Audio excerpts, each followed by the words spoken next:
तो hello guys आपण माने केमिति छंती आशा करछि आपण माने भलर थिबे आ मु भी भलर अछि बास टिके खास ठंडा ही जाइछि टिके। तो मते केतरा सांग भेटले कहउथिले कि काई भाई वीडियो आसिनी एक्चुअली भाई मोर गोटे प्रॉब्लम हो जाइतिला कि मो फोन टा खराब हो जाइतिला सेति पई वीडियो एते दिन हेलानी बंद थिला अपलोड हेलानी।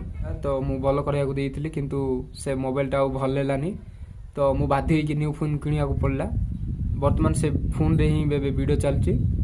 तो जो सांग माने मते कहउथिले कि भाई वीडियो आसिनी भाई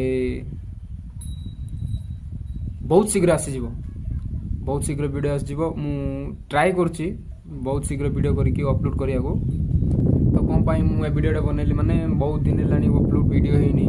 जदि मु हटा तो वीडियो बनै कि मु पठै देबी ने जब इच्छा ला वीडियो बनाउची, जब इच्छा नले वीडियो बनाउनी से सेमिति कहिबे भाबी मु ए वीडियोटा बनैची। तो हेतिक रे मु रहिली मु चेष्टा करची कि आपण मानको गुटे फास्ट अपलोड टा भल वीडियो गुटे आपण मानको पठै देबी।